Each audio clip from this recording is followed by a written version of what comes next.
akcizų įvedimas dizelinų yra geriausias pavyzdys, kaip prastas planavimas reformos, beje, ne prie jūsų, jūs galėjote tik atšaukti tą reformą, kaip prastas reformos planavimas duoda ypatingai prastus rezultatus.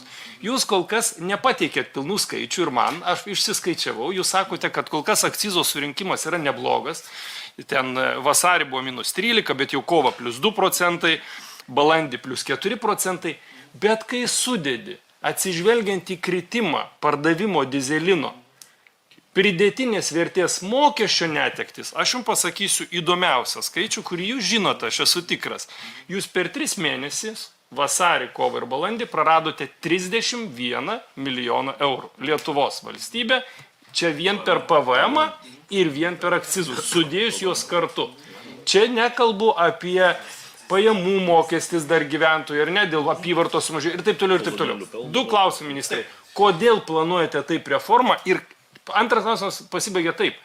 Kas atsakys, kas prisims atsakomybę, jeigu jūsų šita reforma bus panaši kaip šitų akcizų reforma? Rezultatas.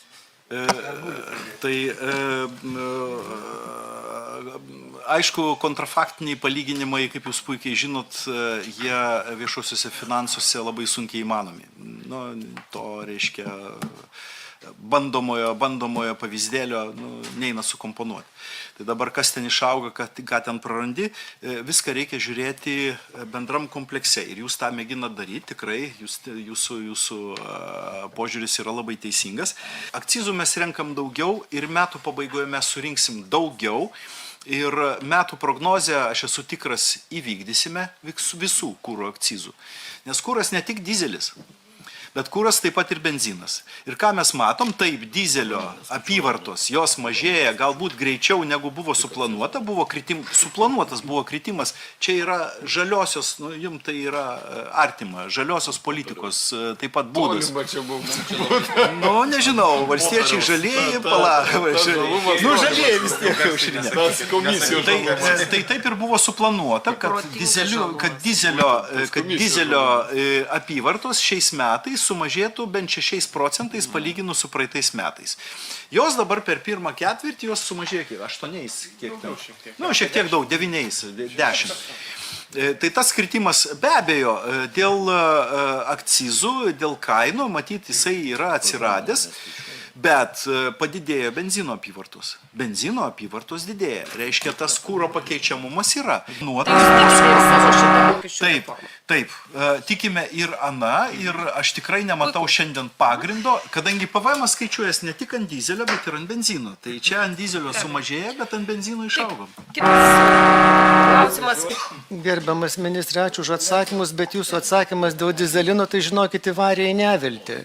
Kadangi aš prieš balandį dar paklausiau ministerijos atsakymų, tai kiek ten surinkta akcizo už benziną, kiek už dizeliną, tai benzino ten, kas lyginam 3., 4., 5 metus, pirmą ketvirtį matom augimą, maždaug po 10 procentų, dizelino padidėjimas 4. palyginti su 3. irgi buvo maždaug tiek. Dabar jūs sakot, kad benzino paaugo. Tai aišku, jis augo ir toliau, o dizelino krito. Tai kitas dalykas, pasižiūrėkit į rajonus. Tai Kalvarijos degalinėse per pirmą ketvirtį turime 51 procentų sumažėjusią apyvartą. Tai išeina, kad šitas sprendimas, nežinau, kodėl ginate kitos vyriausybės, pafinansavo Lenkiją. Mums sugadinti keliai, mums teršiamas oras, Lenkijai apyvarta. Dar gražiau su Pagėgiais, 63 procentai. Tai išeina, kai jūs pafinansavo, ne jūs, konservatorių vyriausybė, pafinansavo Rusiją ir kontrabandininkus. Susijęs klausimas, žiūrėkit. 2008 metais jūs prognozavote, kad viskas gerai, čia mums krizė negresia, iš jūsų prognozės išėjo šnipštas, ekonomika krito 15 procentų. Kuo remiantis jūs davėte tą prognozę? Ir kodėl jūs galvojate, kad vėl neišeis tas pats, kas jau išėjo 8 metais iš prognozės jūsų, 14 iš prognozės, kad nepadidės kainos eurą įvedus. Ačiū. Ačiū už klausimą. Ačiū už tą didelę garbę, kurią jūs man suteikėt būti pasaulinės finansų krizės priežastimi. Tai man čia, pasaulį sukelt, tai čia, galiu užsidėti dar čia pasipuošti juostelėm įvairiom. Grįžtant prie dizelino. Ir iš tikrųjų turbulencija sausio vasario mėnesį buvo. Dabar, jeigu mes pasižiūrėsime kainas, taip, tai yra laisva rinka, padidėjo mokesčiai, natūralu, kainos šoktelėjo. Problemos nematot, viskas... Nei viena. Metų eigoje susitvarkys. Rimai, patikėkit. Papildymą galiu į tą patį klausimą tiesiog nuo naujų metų, nuo 26 metų sausio 1 dar truputėlį kils. Ar matot gal poreikį toj vietoje sustabdyti dar į sekančius metus? Kol kas mes prie šito klausimo neprisėdom. Taip, tokia galimybė, tokia opcija jinai yra, niekas jos neatmetinėja, bet kol kas indikacijos šiandien, net birželio mėnesį, mes dar pirmo pusmečio nematom, net birželio mėnesį mes to nematom. Iš ties labai įdėmiai klausau jūsų visus atsakymus, visada. Didelė garbė, bet tuo pačiu stebiu jūs kaip žmogų, kūnų kalbą ir tų atsakymų vis rafinuotumą, bet tikrai jums nepavydžiu. Niekas nepavydė turbūt šio posto, bet prie šios daugumos jums ypač. Kodėl? Todėl, kad jums akivaizdu tenka labai daug meluoti, jums tai yra sunku, bet jūs tai darot. Ir aš įsivaizduoju, kokie jūs spaudimą gauna ne tik iš mūsų, bet iš artimųjų ratų, draugų ir taip toliau. Bet vis dėlto jūs šitą naštą nešat ir nešat klupdamas. Jūs kažko panašus man šiek tiek į dulkį. Kai kalbate apie gynybą ar ne ir tą poreikį, jūs turbūt esate susipažinę su valstybės kontrolės išvada 24 metų, kuri labai aiškiai pabrėžė ten didelius trūkumus. Ir aš tik eilutę pasakysiu.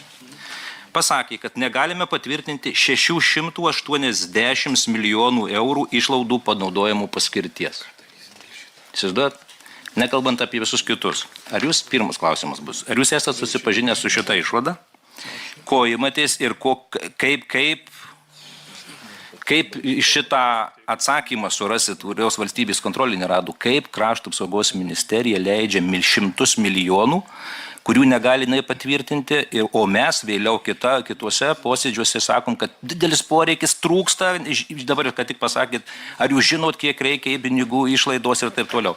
Tai štai jūs turite žinot, juolab, kad yra ir viena net ir įslaptinta analizė, kurią padarė auditas, kaip praeitos kadencijos Krašto apsaugos ministerija naudojo tam tikras lėšas ir ne tik.